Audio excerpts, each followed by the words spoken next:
Welcome to another episode of the Buy Time Podcast. My name is Jacob K. Mead, and we have today's guest, Brandon T. Adams. Now, Brandon is a two-time Emmy Award winner, inventor, and investor.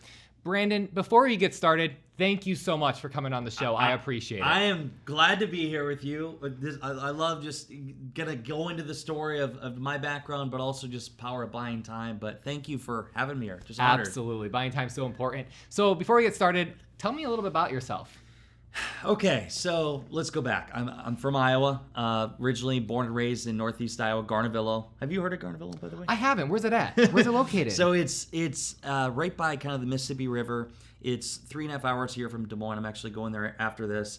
And town of 700 people. And I grew up in the ice business. So my dad sold packaged ice for a living. And I always say, as soon as I was born, I literally got out of my mom's womb and I'm delivering ice. My dad threw me right into it. Selling ice. Selling ice. And so that was where I learned early on sales, customer relationships, and even manual labor. Like we were throwing bags down in the truck. I remember as a kid I was dragging a 20-pound bag at 4 years old. and so that was the beginning of my career. And then where it kind of led me to what I do today is one day when I was about 19 years old, 20, I was driving down the road. I drove a stick shift, a big truck, and I wanted to cool my bottled beverage. It got warm quick. And I could have put ice cubes in. That's time consuming. I wanted a new way. And that's where I had this idea. What if I created a product that could fit inside it, but also I was going to college at the time, so I'm like, how can I mix strings, put alcohol in it, all this stuff? Of course. It's college. I know. You gotta figure that out. And so what I did is I invented a product called Arctic Stick and took it to market, spent over $100,000 in product development, tooling, everything. I launched it. I never really made any money with the product, but what happened is it led me to crowdfunding. So I was pitching groups, I was going to different events, I went to Shark Tank casting call, got shut down. And so I learned how to use crowdfunding to raise money for my endeavor. But then I saw there was opportunity in the market to help other people raise money. So this is back in 2014. 15, I started really understanding how to help people raise money. And I was building my brand at the time. So podcast show, ended up doing a book, all these different things. And so the biggest thing people ask me is, what's the key component to raising money? Well, it leads to what I do today.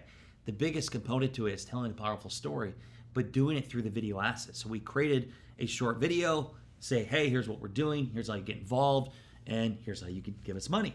So powerful, by the way. It is. And so did some big campaigns, raised millions of dollars, but I got more obsessed with the video production side. I started filming all over. I had people following me around. And then I started doing modeling gigs, acting gigs, and all this stuff. And then where my first opportunity came in TV production is a guy came to me and he said, hey, if you help me raise money for this pilot, I'll make you my co-host. Done. I raised them the money. We did the first show, season 1 called Ambitious Adventures, traveling the country, interviewing entrepreneurs. We launched it on Prime. We launched it on Facebook Watch back when it first became a thing, and even on the Entrepreneur Network. And that was my beginning. And so fast forward, that was my first show. I've done money documentaries, we've won Emmys and everything else. But it led me to using my talents in storytelling and video production to do a couple things. One, help people tell their story. Two, now I invest and advise in companies and use my talents with video to help scale companies. Long story short, started in the ice business to an inventor to doing video production and now an investor and advisor. Using your time to help other people now. Exactly. I love it. My time, my resources, and energy. Absolutely. And it's not something that happens overnight. So when you were... decade. one full decade. Yeah. We got there. So tell me, when you were making this video and you're making this this show, did you get on Netflix at all? Are you on Netflix? So no. A funny story. I wrote this in my book. So I wanted to go on Netflix. I so wanted to go on Netflix. We shot the show. And by the way, we did the shows for how most shows work.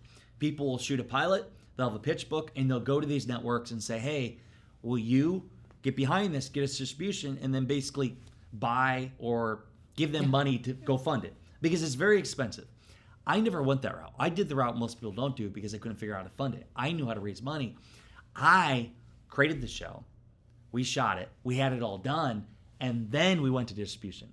So our first show for Ambitious Adventures, we had connections and we got distribution through Entrepreneur Network, and then we did Amazon Prime and all that. So important. So important to have The those connections I had, Yeah. the mentors, and then when I got to the show Success in Your City that my wife and I did, I wanted to get on Netflix. And so we shot the whole show, put $500,000 into the show, I put my heart and soul into it, and then I couldn't get to Netflix. What happened is I had these people that wanted to represent me. They promised all these things. They also had one group that said, we definitely could sell this to Netflix, but we want to take everything you shot and basically pitch it, and then we want to do the show all about you and your wife, more like reality style. I didn't want to do that. And so you knew what you wanted and you're going to stick to it. I knew what my own version of success was. And so what I did, I said, screw it. I'm going to fly over, and this was to Los Gatos, where one of the Netflix locations is. I first shipped 3 of the executives, I won't say their names, shipped them, and I spent a lot of money, ship all these things, and basically a thumb drive and some pictures, and say, hey, here's a show all about redefining success. It'd be great for, I even wrote a mock-up story that Netflix partners with couple for Success in Your City. Oh my gosh. So you went all out. You got this all ready to go. By the way, I posted that as if it's a cover of a magazine, and people thought I was on Netflix. They were commenting and everything. So I fly there, Jacob. I'm on the plane. I'm like, oh shit, am I actually going to do this? Because I was just showing up. I showed up to the front, and I said, I got a meeting with so-and-so. Like, you're not on the list. I said, well, I sent them a package. Here's proof. They accepted it because they had to sign for it. Well, we're not going to let you. And I'm like, can I go over here and email them? Yeah, sure. Within 2 minutes, a security guard came, and they escorted me out of Netflix. And I was so like frustrated, angry, but also, okay, I get it. I knew there was a small chance I would get connected with anybody in Netflix, but I knew I had to do it. You got them thinking about you now. I got them thinking. You got them thinking but about here, what did Brandon I T. did Adams. though? I was recording content before I went in and then after. And I said, hey, they escorted me out, whatever. Within 24 hours, I had 2 different companies that wanted to represent me and actually get it to Netflix. Never did Netflix, which was fine. The funny thing is, now I have ownership in a TV network, and we're launching our show, relaunching this summer on Bespoke TV and Direct TV. And so this full circle, 5 years later, it's all come to fruition. But no Netflix. But I did this. I went for the endeavor. But you know what? Netflix, here, I will say this about Netflix. Just because you get a Netflix deal doesn't mean your life has changed. I know some people that spent hundreds of thousands of dollars on a documentary or show. They go to Netflix, and Netflix will say, we'll give you $15,000 for all of it, and you can't do anything else with it, and we own it. And I'm not going to do that. Yeah. No, you made it. You invested your time. So now I own it. I do whatever I want. And that's awesome. Fun story that's around awesome. the process. Such a powerful story. It just really shows that your greatest defeats can become your greatest journeys. Success, yeah. You know, and greatest success down the road. And some things awesome. aren't. You think I was so focused on Netflix, but here's the thing: there were so many other opportunities that were better than Netflix. I think sometimes we need to not be so on this. Be open to other opportunities. We're so hyper focused on what we want, and we don't see what's right beside us. You know, exactly. It's such a powerful story. So you did this Netflix. What did you do after that? So you were an inventor. You're an investor. Yep. 2-time Emmy Award winner. Yeah. So where are you at now? Okay, so this is kind of where the journey went. COVID hit, and before COVID, I was speaking around the country. I was traveling. COVID hit, stopped all that. It's like everyone remembers that like it was yesterday. Yeah, I know. Like I mastered the margarita. That was one thing I did. But I kind of reinvented what I was doing. I got more into doing consulting and advisory deals. So I was doing like 10, 15 Zoom calls a day, and I was connecting with people, and I was accelerating my partnership with Kevin Harrington, as you know, from Shark Tank. And so him and I started really growing our investment advisory business. And so what that is I'll advise companies, I'll make introductions, I'll help them tell their story through video content, we'll help get them connected to different things. We might even speak on their behalf. And in return, we get basically ownership in their company. Some of these companies are public, some are private. And so what I do today is we help scale companies, help grow the portfolio. And then the other side of things is we do an event called Rise and Record, where we bring in people, and it's all about rising up and sharing your story, specifically through film content. Everyone has a story. You have a story, yeah. We have a story, and when you tell your story, it makes a bigger impact in other people's lives. It does, and you may not think it does, but there's gonna be people that message you and say, "Hey, this impacted me." Yeah, you know all the videos you're doing. I just got a message yesterday actually, and someone said, "Hey, thank you for sharing your inspiration. I really needed it." And it feels good to hear that. It's like that's what I do. Yeah, this is why I do this. It's because I love hearing people say, "You helped me, and you got me to think at this." And that's honestly, like, beyond the business, it does lead to getting clients and everything, and growth and branding, but. The part that I love is when you have that message. Like, this story, this video helped me so much.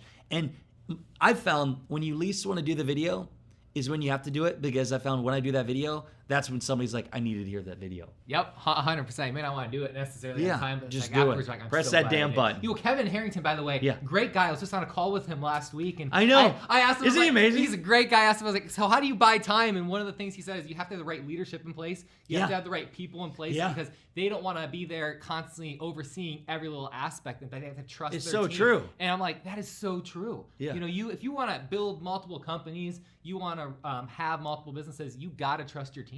You got to have you got to have the right talent in place. 100%. So you have a lot of talent on your team, right? Yes. You have video producers. Yep. Tell me a little bit about that. What do you do to kind of make sure everyone's doing their right tasks and keep everyone together? So I'll tell you this. I have multiple teams, internal teams. I don't want hundreds of employees. So like, I'll give you an example. No, that's just more headaches sometimes. So there's my internal team that some are on payroll, some I'm paying as subcontractors, consultants. And like Leah, who you know, she's my multimedia manager. She's great. She's amazing. Always telling me tips and tricks on how to help my social media. I'm like, I didn't know Girl's this. Girl's gonna be 19, so and she's so smart, and she understands Reels, TikToks, and so she manages all my content. So like somebody like her, every day she's like, hey Brandon, get this video. She can see things I don't. So like that's one person. I have an editor who edits all my content. I have multiple editors I choose from. I have somebody that really holds me accountable with my finances, with my accounting. So I have my dream team in different areas who are all helping me grow as Brandon T. Adams, and then growing our Accelerate Media Group company and Rise and Record in that. And then I have teams like, for example, I'm an investor in the Drip Bar. So they have, I don't know, probably 40 employees. So I'm a shareholder in the company, but I am basically consulting the executive team to help them execute with their team. So there's multiple teams I have around the country. I just don't want to in-house like hundreds of employees. But really, to answer your question, surround yourself with people that can take direction and coaching and run with it. Kevin said the same thing. And building execute, building your dream team first before you build out your product. And you're not going to be able to build out that. And product you know this too. The worst thing people could say is, how does it go? If you want to get done right, you got to do it yourself. That's bullshit. No, because you're not the expert in everything. You can't ever grow. And so let other people do it. It might not be how you're going to do it, but if you want to actually grow, you got to give them the freedom to do it. But you got to have people that have the ability to actually run with it. And give them the opportunity to make mistakes, because we're going to make them. Your team's going to make mistakes, and they learn from it. And when they do, they're more loyal to you because you have the opportunity to let them learn. And you coach them. And you coach them. Let them learn, coach them. You 100% know what it is. It's so powerful to have the right team in place in order to build the right kind of products and services that you want. It's awesome hearing your story, you know, from going on Netflix to being turned away and now all the success that you have because of that. Yeah. And, you know, sometimes our greatest defeats can become our best journeys. It is so true. I look at Jacob like, in my journey, I think back as this interview happens, I started podcasting in February of 2015. And I started out sleeping in my truck, driving around the country, sitting on mics, interviewing people. And I still look back to that. And I have so many great memories of doing that journey.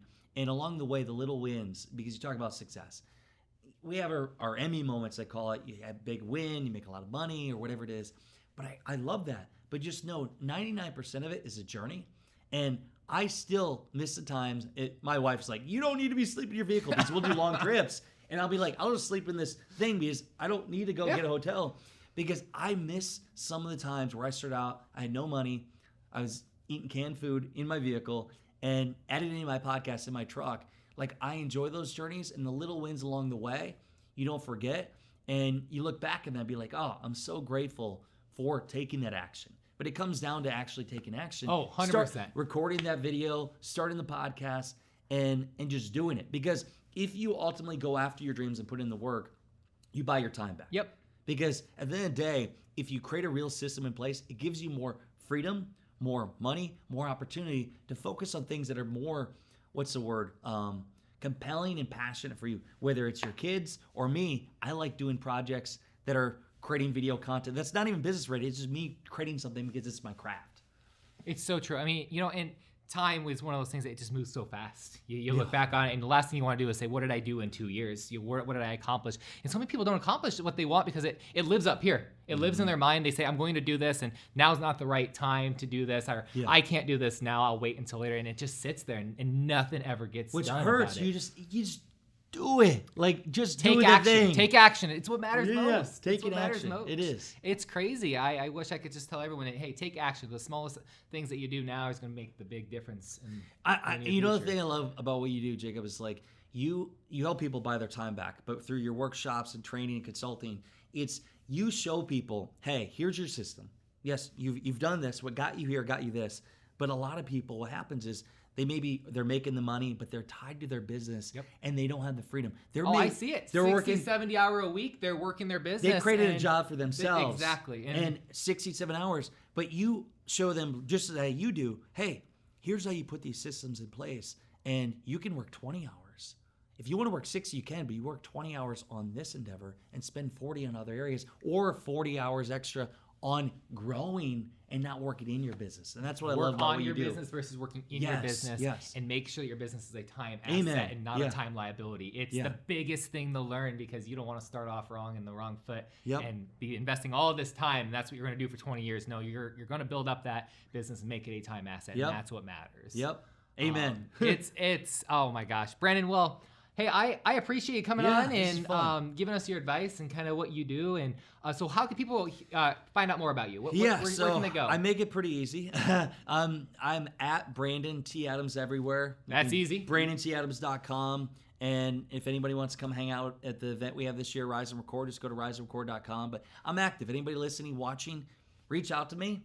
I'm pretty open. I run all my social. You have a book too? Got the book, the Road to Success. My wife and I wrote together. Great book, by the way. And there's a chapter in there about the Netflix journey. I tell the whole journey, and I tell how hundreds of people basically said my career was over for what I did with the Netflix. But hey, it's not over. I mean, look where you're at right now. Everything you've accomplished. Well, Brandon, I really do appreciate you coming on and sharing your advice on how you were able to buy time. My name is Jacob K. Mead, and if you are looking to buy your time, you can check out other episodes of our podcast on the buytimepodcast.com. There'll be episodes on there. Feel free to share this with somebody that needs more of their time back. And if you're looking to work one-on-one with me, jacobkmead.com. Click the link, apply. Until next time.